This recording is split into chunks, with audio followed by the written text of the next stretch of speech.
Senator Grassley told me this is just a distraction and that any attempt to hijack the hearings to promote an anti-gun agenda, well, it's not going to happen. Senator, always good to talk to you.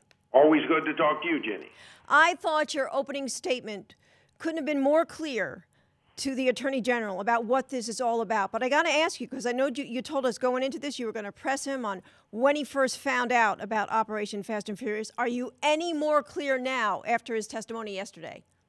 Only clear that it's closer to when it should have been than just a few weeks prior to May the 3rd. It was the same time you knew about it, when it hit the press. And he should have known about it in the middle of last year, or we got plenty of evidence that his now Chief of Staff, formerly acting Deputy Attorney General Grindler, knew about it because Grindler was putting certain notations on memos that were crossing his office, and we displayed those yesterday. So from two sources, he should have known about it before it was made public in the press. From Grindler, who was closest to him, who knew about it a long time before, or from memos that crossed his desk a year ago that he said yesterday he didn't read them. No, and so what do you take from that? I mean, I take from it this, that he's either his staff is not serving him well, and or what he should have been on top of, he wasn't on top of, and it's a lack in management. And when I say he should have known about it, obviously he said we got 115,000 employees. He can't know what every one of them is doing. Mm-hmm. But when you have a program like this that is so high level that you're selling 2,000 guns illegally, and they lead to the murder of somebody, and you have whistleblowers down in Arizona saying to you before they ever talked to Chuck Grassley that this isn't going to work, it seems to me like this would have been discussed with the Attorney General sometime a lot earlier than January of 2010. Holder seems to think that the fact that you guys up there on the Hill keep saying, when did he know it? That's just a distraction that he made clear to Senator Feinstein and Senator Schumer that what we need to concentrate on is tougher gun laws to give the ATF the tools it needs to stop these guns going across the border. Your thoughts on all of that? That discussion is a distraction from what's really wrong here. A government policy that was set up to sell guns illegally when the purpose of government is to enforce laws, not to ignore laws, and particularly when those laws lead to the murder of a federal agent. Mm-hmm. And Brian Terry is that agent. Yes. And, when I was watching this hearing and that question came up about whether he has ever apologized to the family of Brian Terry, and it was unbelievable, his comments that maybe mistakes were made in Fast and Furious, but that did not directly lead to the death of Brian Terry. Your reaction, that he wouldn't even apologize. Well, there's two things. One is to clear up, as far as I'm concerned. Maybe other people dispute it, but this program directly led to the murder of Brian Terry, or these two guns wouldn't have been found at the scene of the murder. The second one is that it would be very, very simple for him to say, of course, I apologize to the Terry family. But to say that he regrets something, what's the big thing about not apologizing? It seems to me like the easiest thing and the humane thing for the Attorney General to do.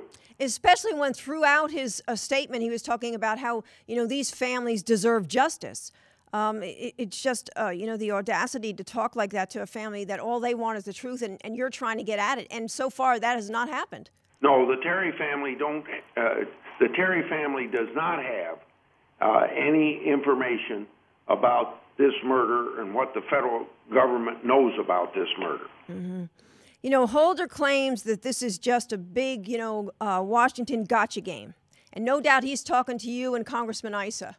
Your response to that?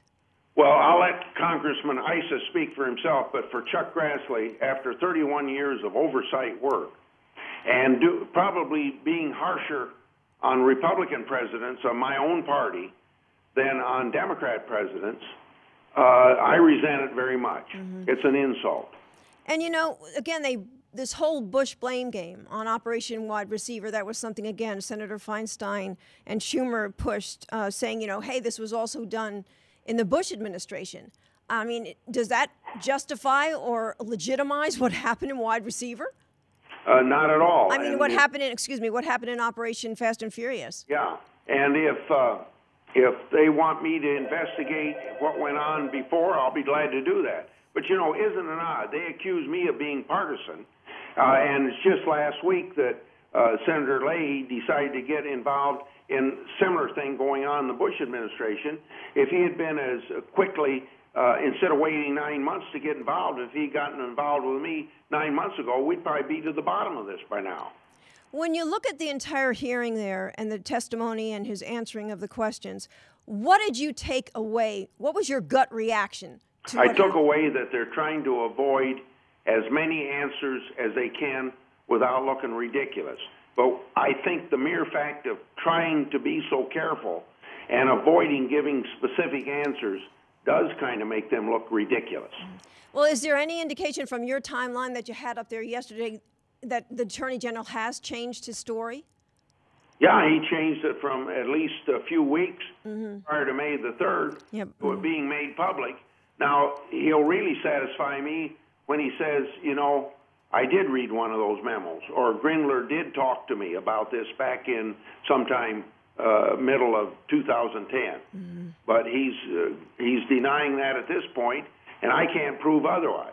So where do we go from here? Well, we got these 650 pages a week ago, and I think you and I talked about them. Yes. We're going to pursue them. We're going to pursue who ordered the wiretaps and what did those people that did the approval of the wiretaps. I mean, not just Brewer, but people under Brewer. I think we go to them now. What did they know, and what do they know that maybe Brewer's not telling us at this point, or what do they know about Holder's involvement? Yeah, and it was interesting, his reaction to your question about Lanny Brewer. He does not think Lanny Brewer should resign.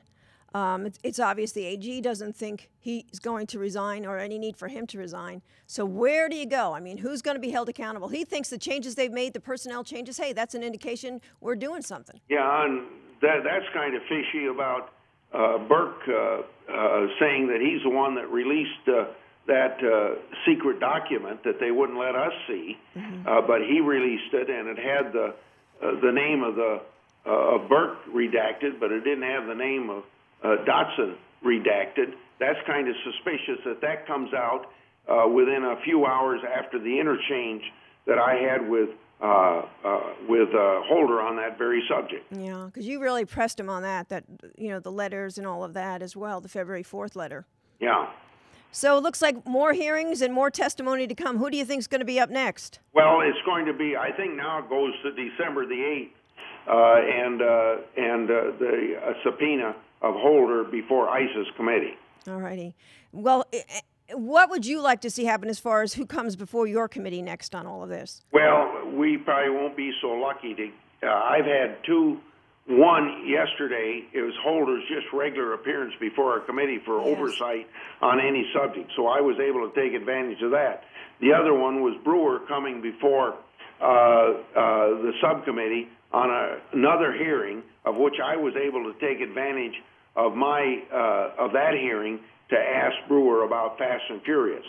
So I don't have subpoena power, so I can't say who's going to come before our committee, because I don't think Leahy's going to let me talk him into having anybody. So I'm going to have to rely upon Congressman Issa and his subpoena power, because I don't have subpoena power. And, you know, Senator, I know we've talked to you about this before, but the fact that the Attorney General keeps bringing up, you know, we need tougher gun laws, we need registration of long guns.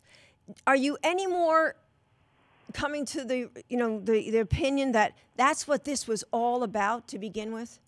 Well, I've always had the suspicion in the back of my mind that that might be what's involved with it, but I don't have anything leading me to that I can say with some certainty, and I got a reputation to maintain of being accurate, so I better not say anything more until we get some information along that line.